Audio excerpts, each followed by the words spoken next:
faculté donnée par Dieu.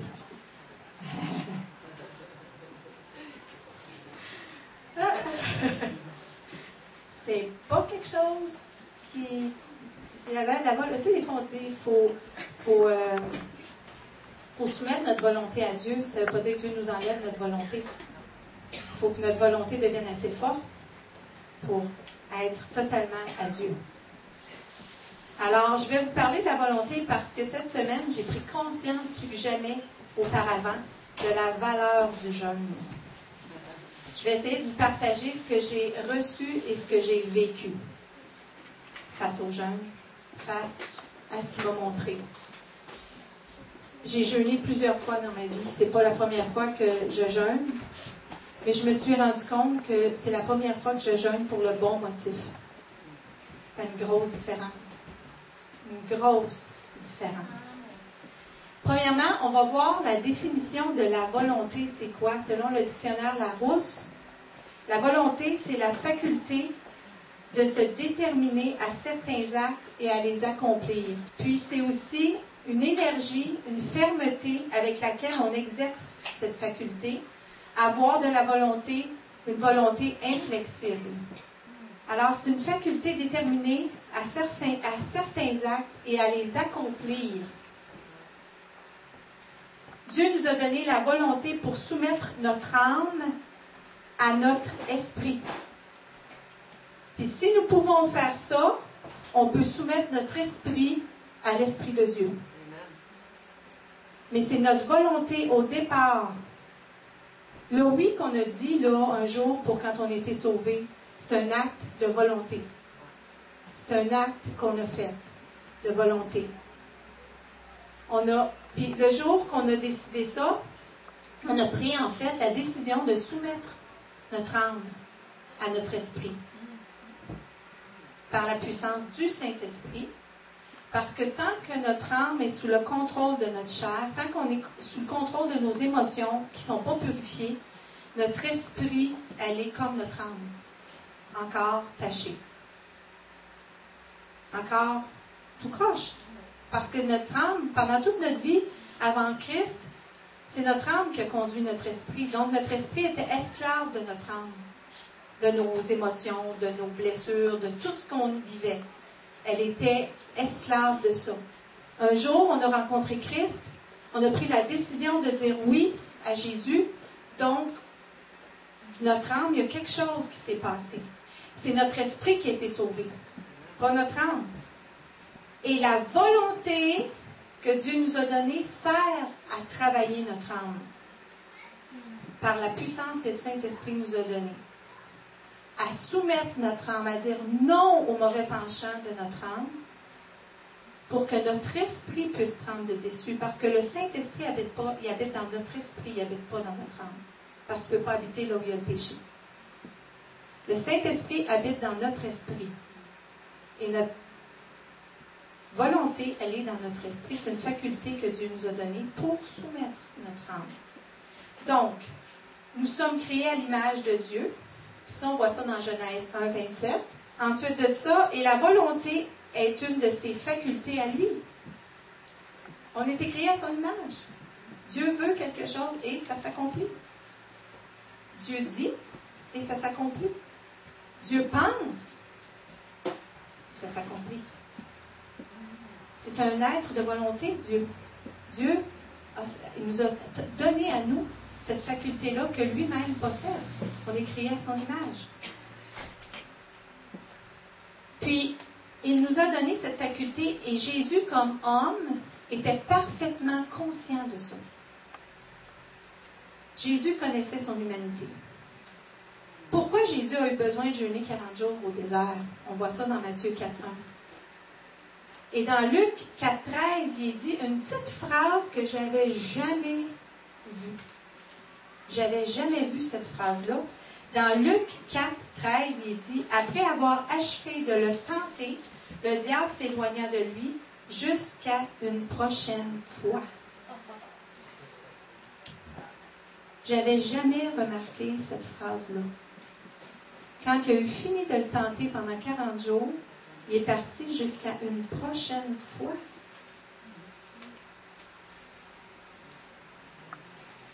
Ils ont confirmé, ces mots-là ont confirmé ce que moi j'ai reçu. Muscler sa volonté. La volonté, c'est quelque chose qu'il faut travailler. Parce qu'il était parfaitement conscient que c'était sa plus grande faille humaine. Sa volonté. Jésus, il est le nouvel Adam. On le voit ça dans 1 Corinthiens 15, 45. Puis, le premier Adam, avec Ève, Adam et Ève, ont péché par quoi? Par la nourriture. Ils ont été tentés par un beau fruit qui leur a été présenté. Ils n'ont pas été capables de résister à la tentation de ce beau fruit-là et tout ce qui venait avec. Ce n'était pas juste le fruit, hein? C'était tout ce qui venait avec la promesse de ce fruit-là, la connaissance. Mais c'était quand même par la nourriture. On voit ça dans Genèse 3, verset 1 et suivant, la chute. Leur volonté était faible, puis Satan le savait.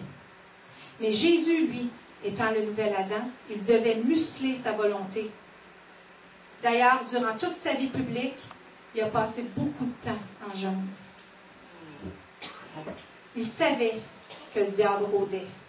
Il savait que le diable cherchait juste une occasion pour l'enfarger. Même s'il était sans péché, il était 100% humain.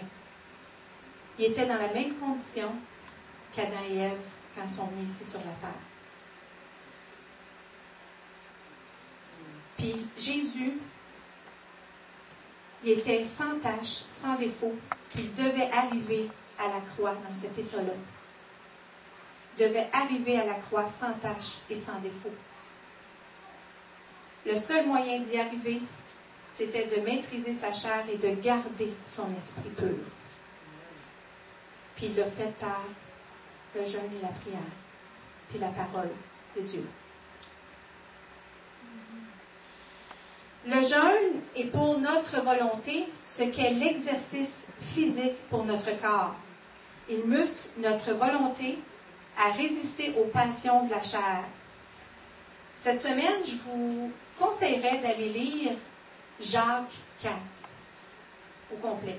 Lisez Jacques 4, puis ça l'explique très bien ça. Ce sera un bon sujet de méditation cette semaine. Puis au verset 7 et 8, il dit « Soumettez-vous donc à Dieu, résistez au diable et il fuira loin de vous. Approchez-vous de Dieu et il s'approchera de vous. » Puis je reviens à Jésus au désert. Jésus a résisté au diable et l'ennemi a fui loin de lui. Il a résisté à toutes les passions parce que Jésus au désert a reçu toutes les tentations qu'on peut vivre. Il a reçu toutes les tentations qu'on peut vivre.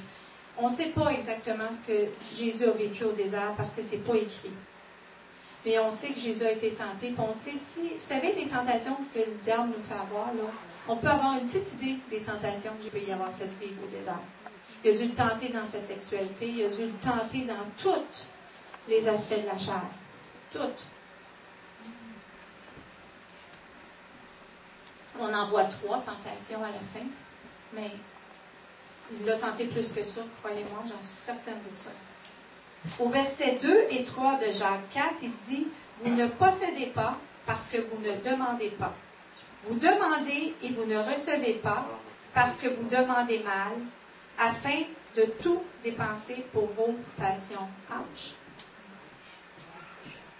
C'est dur, ça, cette parole-là, mais c'est la vérité. Souvent, on ne reçoit pas parce que Dieu connaît le motif du pourquoi on lui demande. Des fois, on demande, puis c'est vraiment avec tout notre cœur, on a l'impression que c'est vraiment sincère ce qu'on lui demande. Mais le fond de notre motif, on ne va pas des fois jusque dans le fond. On ne gratte pas souvent loin dans le fond de notre cœur. Puis, Dieu, lui, il connaît notre motif. Il sait. Il connaît tout. Donc, souvent, on ne reçoit pas parce qu'on demande, puis c'est pour aller dans nos passions. si la passion, elle est bonne. Parce qu'on peut avoir des bonnes passions. Mais si elle prend la place de Dieu, elle n'est pas bonne. Si elle prend la place des frères et des sœurs, elle n'est pas bonne. Jeûner, on ne va pas se le cacher. C'est pas facile. C'est difficile. Parce que la nourriture, c'est une des plus grandes failles de l'homme. On a besoin de manger.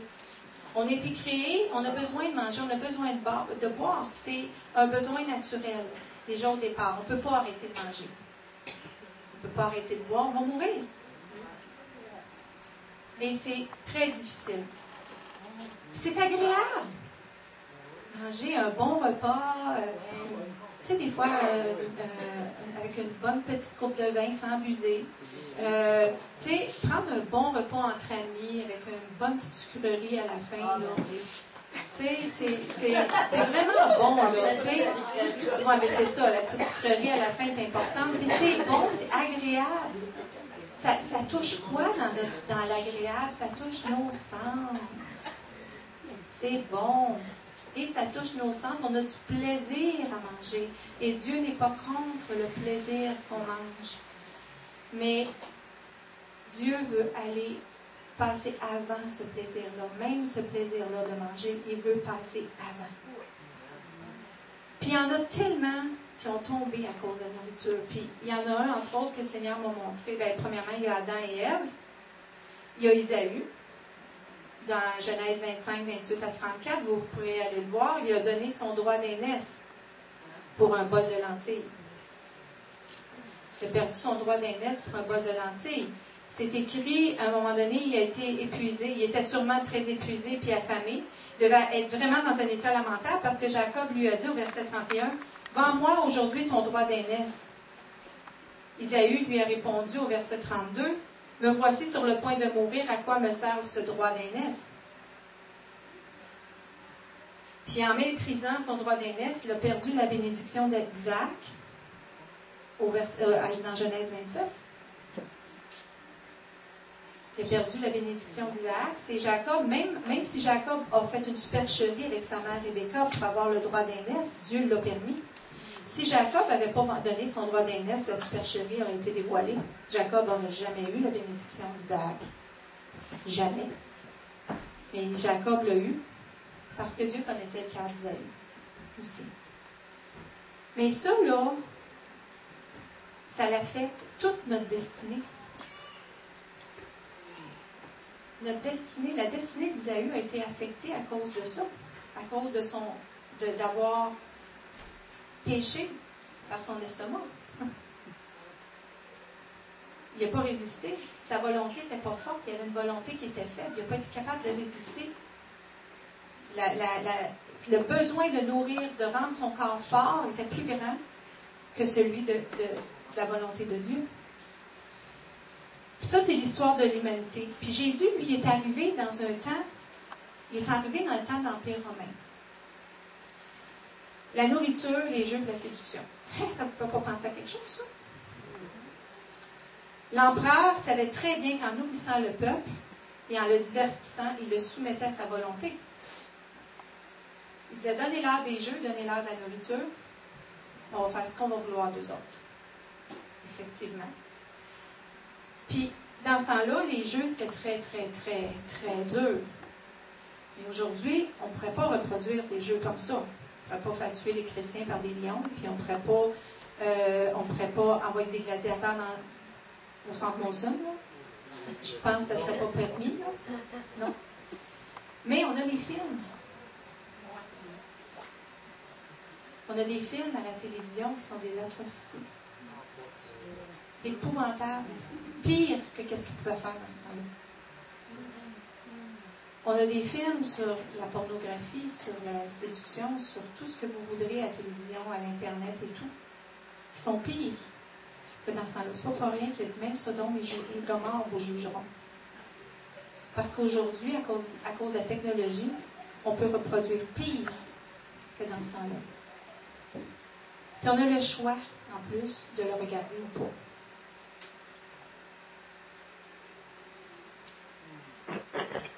On a des émissions ici au Québec. Je pense que si ma grand-mère est encore vivante, si ma grand-mère pouvait, je pense qu'elle se retournerait dans sa tombe.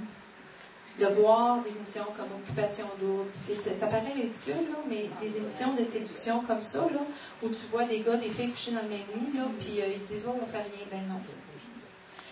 Je vais dire ça à quelqu'un d'autre, là.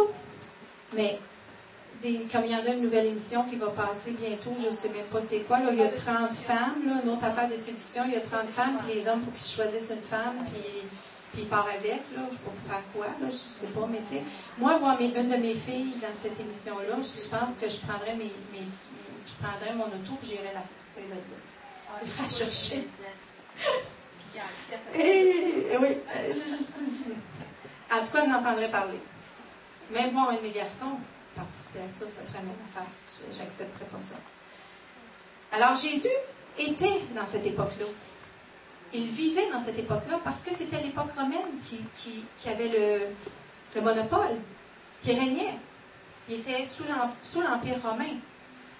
En plus d'être sous l'Empire romain, il était sous un système religieux d'abus et d'hypocrisie. Fait qu'il y avait deux côtés, Jésus.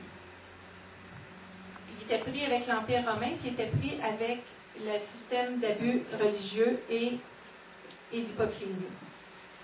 Il avait besoin de jeûner pour garder le focus sur sa mission. Il avait besoin de jeûner pour être déterminé à l'achever. Je vous ai dit au début que la volonté, la définition de la volonté, c'était une faculté à se déterminer à certains actes, à prendre la décision, et de les accomplir, de les faire aussi. Il y a un petit dicton qui dit « L'enfer est pavé de bonnes intentions ». Jésus aurait pu prendre la décision, mais jamais passer à l'acte. Souvent, on prend des bonnes décisions. Vous savez, la bonne résolution du 1er janvier, là, on prend une bonne décision. On fait un acte de volonté de dire « je prends la décision ». Mais ça dure combien de temps? Souvent, ça ne dure pas plus que le jour du jour de l'an. Puis ça, c'est quand tu n'étais pas sous, puis tu l'as pris sous. Donc, Jésus devait garder le focus, non seulement pour aller dans sa décision, de garder sa décision, mais de l'achever, de se rendre sur la croix. Il fallait qu'il jeûne. Il savait très bien, Jésus, que l'amour seulement ne suffisait pas. Jésus, il nous aimait infiniment. Il est venu sur la terre et il nous aimait infiniment.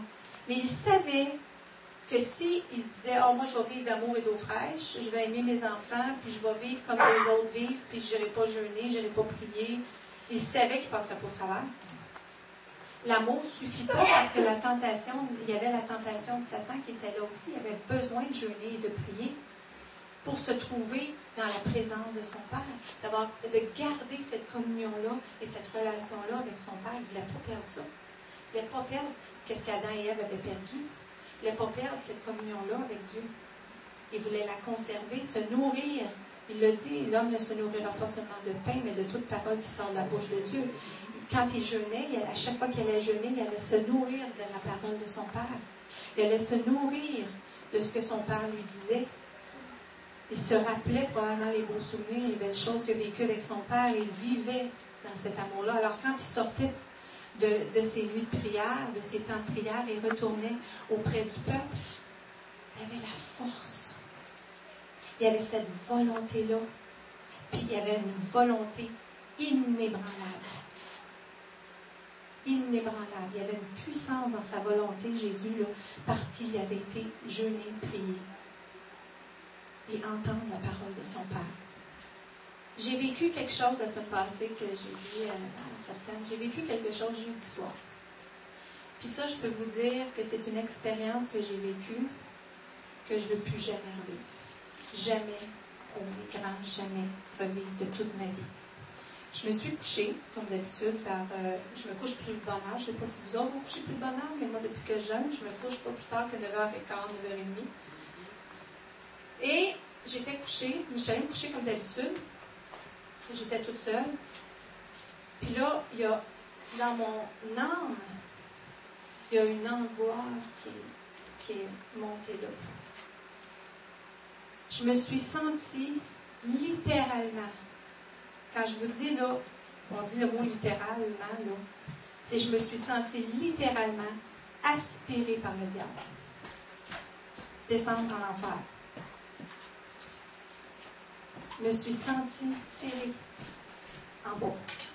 J'étais dans mon lit, là, puis l'angoisse que j'avais dans mon cœur, dans mon âme, était tellement grande, je voulais mourir, tellement que c'était fort, cette angoisse-là qui était en moi. Je n'avais jamais vécu de l'angoisse comme ça. Puis je sentais le diable qui me tirait. Il me tirait, il me tirait. Je vous dis, je me sentais partir, mais pas dans la bonne direction. La seule chose qui a pu venir de moi, là, de mon esprit, c'est « Seigneur, sauve-moi ». Là, je vous épargne le cri que j'ai fait. Là. « Seigneur, sauve-moi ». Puis là, ça a fait comme... Je suis remontée. Mais j'étais pas bien. Je sentais comme un nuage de ténèbres. J'étais pas bien. J'ai réussi à m'endormir. Vendredi matin, quand je me suis levée, je suis allée dans mon temps de prière.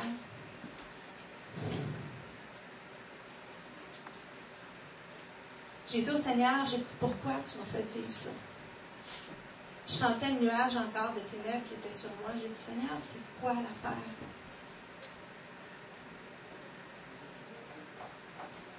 En priant, le Seigneur m'a dit, Manon, tu t'es toujours pensé à une bonne personne. Tu as toujours pensé que tu étais une bonne personne. Mais il dit, il y a des failles dans ton âme. Il y a des failles dans ton cœur. Puis ce n'est pas les belles paroles qui vont t'emmener à moi. C'est tes actions. C'est les motifs de ton cœur. Alors là, j'ai prié et j'ai demandé pardon au Seigneur pour des choses que le Saint-Esprit m'a montrées. Premièrement, j'ai demandé pardon de me penser une bonne personne, pour l'orgueil qui est en moi. C'est tellement subtil. Tu sais, tu es chrétien, ça fait 32 ans, 33 ans, tu marches. Moi, je ne fais pas de mal à personne. Je suis une bonne personne. Il y a un psaume qui dit, le psaume 51, David dit, le cœur de l'homme est mauvais. Le cœur de l'homme est mauvais. Sans Dieu, là, notre cœur est mauvais. On a besoin du Saint-Esprit. Et là, j'ai prié, puis j'ai demandé au Saint-Esprit, j'ai dit, Saint-Esprit, viens en moi. Viens purifier. Viens, parce que le jeûne nous donne la volonté, muscle notre volonté, et détruit les failles de l'ennemi dans notre âme. Il nous révèle à travers le jeûne nos failles. C'est dans les temps de prière et de jeûne qu'on voit l'état de notre âme.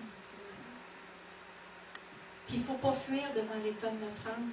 Il faut dire au Seigneur, oh Seigneur, j'en veux plus de cette faille-là.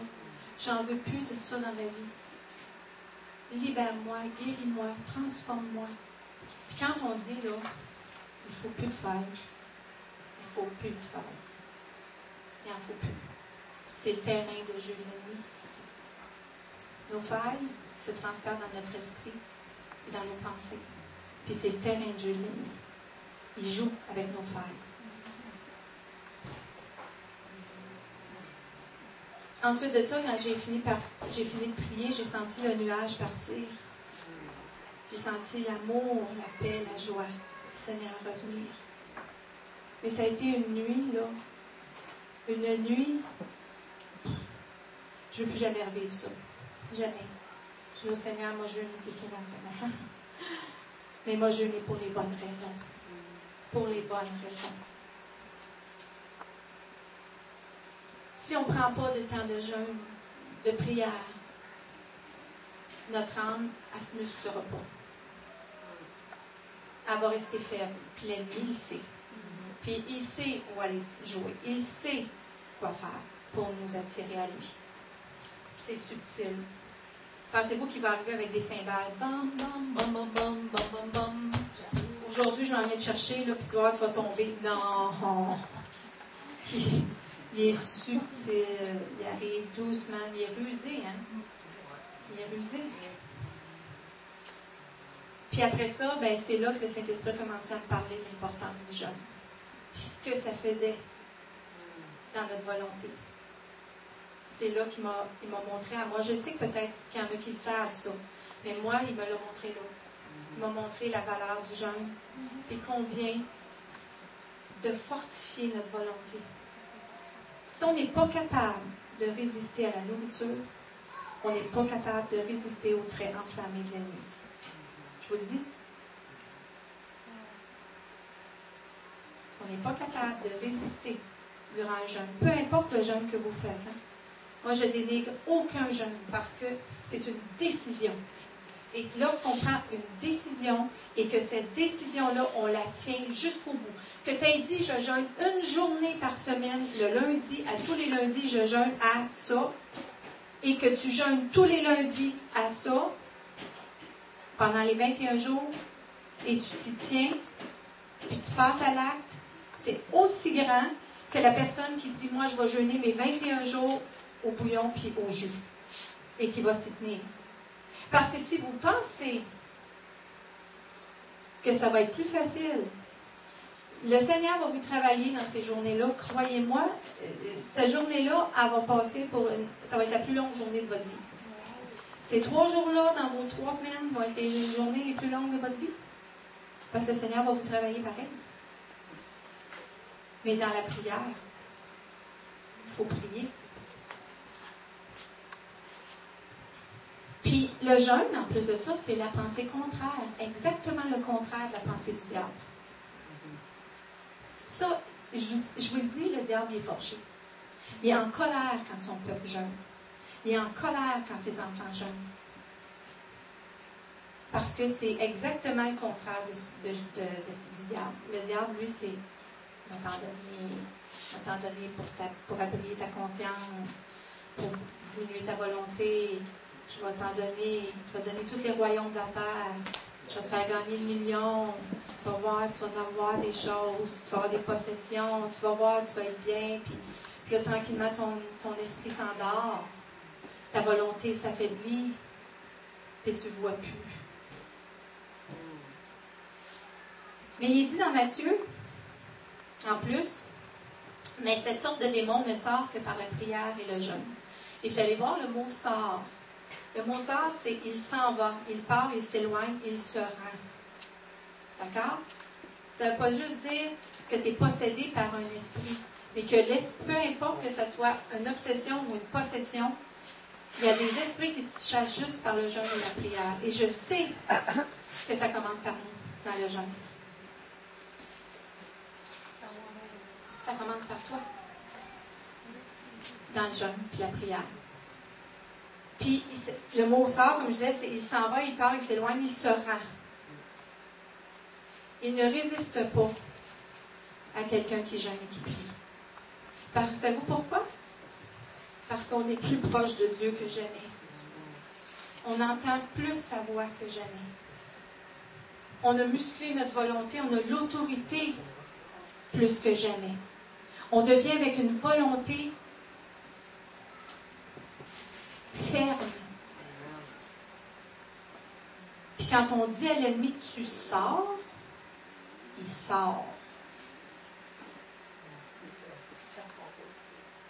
Notre autorité, il n'y a rien qui va nous enlever notre autorité. Quand tu as la fermeté de ta volonté, tu as de la fermeté dans ta foi.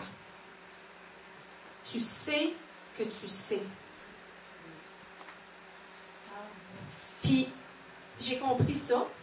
Puis je sais que le Seigneur, ce qui m'a fait vivre jeudi, c'était ça. Il a fait partir des choses aussi sur moi. Il a fait partir des choses. Il a changé des choses dans mon âme. Puis, si on veut être capable d'enlever la paille qui est dans l'œil de notre frère, il faut commencer par enlever la poutre qui est dans notre œil à nous. Il faut commencer par enlever notre poutre. Puis je vous dis quelque chose. Quand la poutre est dégagée de ton œil, tu vois beaucoup plus clairement. Puis, c'est vraiment des pailles dans l'œil de tes frères. Une paille. Il a bien dit. Avant, il n'a pas dit, commence par enlever la poutre qui est dans ton œil, puis après ça, tu vas pas enlever la poutre qui est dans l'œil de ton frère. La paille. Une petite paille.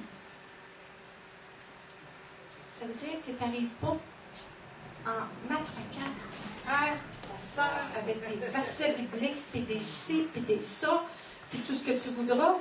C'est une paille. Tu vois juste une petite paille. Une petite paille. Puis comment on enlève une petite paille? Puis la petite paille part. Ça veut dire, c'est une petite paille. On enlève avec l'amour. C'est juste une petite paille. L'amour transforme toutes choses. L'amour change les autres. L'amour, commençons par nous à devenir amour. Après ça, on peut faire dans l'œil de notre frère. Puis, Puis savez-vous quoi? C'est parce que c'est aussi spontané que ça. C'est que le Saint-Esprit va t'inspirer des choses simples dans l'amour à dire à la personne comme « Hey, je t'aime. Puis je sais que tu vas t'en sortir. Puis je vais t'aider. Je vais t'aider. Puis en plus de ça, là, c'est pas grave. Tu sais qu'est-ce que tu as fait, là? Ben, Jésus t'a pardonné. À cette heure, je vais t'aider, je vais te donner la solution pour t'en sortir. On ne revient pas sur ce qu'elle a fait, mais on lui dit, écoute, regarde, c'est pas grave. Jésus te pardonne. Fait que moi, là, je vais t'aider, puis le Saint-Esprit, il me donne la solution pour toi, pour te dire comment t'en sortir. Avec l'amour, puis la personne, elle ne se sent pas condamnée, elle ne se sent pas brisée, elle ne se sent pas détruite, puis jugée non plus, puis elle va marcher. Une petite paille, c'est ce qu'il m'a montré. Il n'a pas dit d'aller enlever la poutre quand notre frère, notre soeur. Une petite paille. Une petite paille. Dieu en nous donnant la volonté, il nous donnait un esprit de force, d'amour et de sagesse. Dans 2 Timothée 1, 6 et 7, c'est dit, c'est pourquoi je t'exhorte à ranimer la flamme du don de Dieu que tu as reçu par l'imposition de mes mains, car ce n'est pas un esprit de timidité que Dieu nous a donné, mais un esprit de force, d'amour et de sagesse. Et si vous voyez, le mot esprit, c'est un petit E. C'est pas l'Esprit Saint, c'est notre esprit. Il nous a donné un esprit de force, il nous a donné notre esprit, être un esprit de sagesse et d'amour.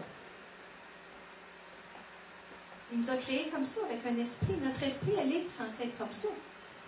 Il nous a donné la volonté pour la rendre comme ça, pour qu'elle redevienne comme ça, avec la puissance du Saint-Esprit qui y habite, bien sûr. La volonté, c'est fort, et c'est notre volonté qui nous fait dire « je veux aimer, je veux pardonner et je veux donner ».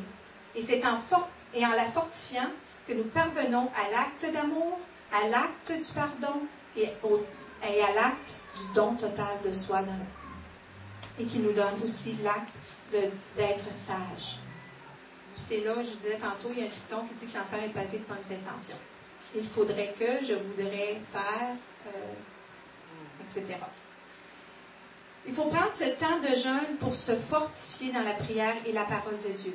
Se regarder et demander sincèrement au Seigneur de nous montrer l'état de notre cœur et de crier à lui de le changer pour que nous soyons des lampes resplendissantes et qui éclairent dans ce monde de ténèbres. Pas des petites mouches à feu.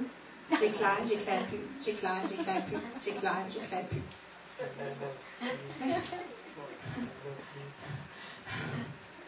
Tu sais, je passe un temps, ça va bien, j'éclaire. Un temps, ça va moins bien, j'éclaire plus. Un temps, ça va bien, j'éclaire. Un temps, ça va moins bien, j'éclaire plus. Jésus, là, quand il est passé à côté du figuier, il a dit qu'un arbre porte son fruit en tout temps. Faut que j'éclaire, même quand ça va pas bien. Faut que je sois une lampe, même quand ça va pas bien. Et c'est un acte de volonté. C'est un acte de volonté de se lever le matin. Quand ça fait des années que tu travailles au même endroit, Jonathan. C'est un acte de volonté quand tu as l'espérance pour, comme Pasteur Marc aussi, Pasteur Jonathan. Quand tu as dans ton cœur un appel, tu as un désir, tu sais que Dieu t'appelle à travailler pour lui à temps plein, mais qu'à tous les matins, il faut que tu continues à te lever pour aller à ton travail, pour nourrir ta famille, pour les besoins de la famille. C'est un acte de volonté. Tu dis oui et tu fais l'acte de te lever et de te rendre au travail. Resplendissant. Je les connais tous les deux, je sais qu'ils sont resplendissants à leur travail. Ce sont des témoignages. Mais c'est un acte de volonté. Je suis sûre que ça ne vous tente pas tous les matins. Mais vous le faites pour accomplir la volonté de Dieu. C'est un acte de volonté. Aussi, Dieu regarde nos motifs. Pourquoi je jeûne? Est-ce que je jeûne, mais au fin fond de moi-même, c'est parce que je sais que je vais perdre du poids? Mon motif, c'est que je vais jeûner, mais je sais que mon jeûne, c'est parce que je vais perdre du poids. Ou peu importe le motif de notre jeûne. Ce motif-là, c'est ça que Dieu veut purifier. Il veut purifier ce motif-là. Et moi, je l'avoue, je l'ai fait souvent pour ça. Et je vous l'avoue, je prie bien humblement que c'était pour ça. Mais pas cette fois-ci. Pas cette fois-ci. Puis je sais qu'il va porter du fruit. Comme a dit Pasteur Daniel la semaine dernière, si tu jeûnes pour perdre du poids, ça s'appelle de la privation. Il a dit ça il y a 2 semaines, là, ça s'appelle de la privation. Ça ne s'appelle pas un jeûne. C'est sûr qu'un jeûne, on se prive. Mais on nourrit notre esprit. On ne se prive pas. On prive notre corps. Mais on nourrit notre esprit. C'est bien différent. Quand on jeûne, il ne faut pas se plaindre. Il ne faut pas être de mauvaise humeur. Puis quand on se sent fragile, comme moi, ça m'arrive, dans mes journées de jeûne, je me sens fragile, là, un petit tantinet irritable. Un tantinet irritable. Je m'en vais prier. Je prie. Je dis au Seigneur, là, c'est mon temps de prière. Moi. Il y en a, c'est la fin, c'est leur appel à la prière. Moi, c'est ça, c'en est un de mes appels à la prière. Viens prier, t'en as besoin. Je vais prier, puis là, le Seigneur me redonne sa grâce. Puis je continue. Il faut prier, c'est important. Mais il ne faut pas, quand on se plaint, ou on compte, moi, je suis une personne comme ça, je ne compte pas les jours qui me restent à faire. Je remercie Seigneur pour ceux qui sont accomplis. Merci Seigneur, parce que ça fait 7 jours. Pas, il m'en reste 21. Il m'en reste 14. Oh mon Dieu, c'est décourageant ça. Non, merci Seigneur, j'en ai 7 de fait. Merci Seigneur, parce qu'avec ta grâce, j'ai maintenu, puis j'ai continué, puis tu m'as parlé. Tu sais, c'est ça là, je vous le dis, s'il y en a qui sont comme ça, oh mon Dieu, il en reste 14. Non, merci Seigneur pour les 7 jours qu'on a réussi à accomplir. C'est ça, déjà 7. C'est plus stimulant. Alors, il y a ça. Quand ça ne va pas, on peut appeler un ami, mais on peut appeler quelqu'un pour nous aider, mais il faut apprendre à aller dans le lieu secret. Il faut apprendre à aller chercher notre force, notre encouragement auprès de notre Père. Il faut apprendre ça. Puis je vais terminer avec cette parole et ensuite on va prier. Dans Matthieu 6, du verset 16 à 18, il est dit, « Lorsque vous jeûnez, ne prenez pas un air triste, comme les hypocrites. Ils se rendent le visage tout défait pour montrer aux hommes qu'ils jeûnent. En vérité, je vous le dis, ils ont reçu leur récompense. Mais toi, quand tu jeûnes, parfume ta tête et lave ton visage, afin de ne pas montrer aux hommes que tu jeûnes, mais à ton Père qui est là, dans le lieu secret. Et ton Père, qui voit dans le secret, te le rendra. » Pourquoi doit-il te le rendre? Parce que tu lui plais, en cherchant à t'approcher de lui et à vaincre tes passions. Et tu lui dis tout ce que tu vis et il te donne tout ce que tu as besoin. Dans le lieu secret, tu lui dis tout ce que tu vis et lui te donne tout ce que tu as besoin. Et plaire à Dieu, wow! C'est un déversement de bénédiction et de grâce incroyable sur ta vie. Et bien plus encore. Parce que tu veux de plus en plus faire sa volonté. Plus encore, parce que c'est plus juste pour te remplir toi, mais pour te déverser sur les autres. Pour donner aux autres ce que tu as reçu. Et plus tu vas fortifier ta foi, plus ton désir va être de te donner. De donner l'amour, donner ce que Dieu t'a donné, donner les dons que tu as reçus. Te donner en entier aux autres. Sans compromis. Maintenant, on va prier. Puis on va faire la prière que Jésus lui-même nous a montrée. C'est le Notre Père. Moi, je crois qu'on devrait faire cette prière-là tous les jours. Parce que c'est pas religieux de faire le Notre Père à tous les jours. Si elle est faite avec la conviction des paroles qu'on prononce. Parce que cette prière, c'est Jésus lui-même qui nous a montré à prier à travers le Notre Père. Parce que le Notre Père, il est complet. Il est complet en soi. Et, en plus de ça, on peut méditer.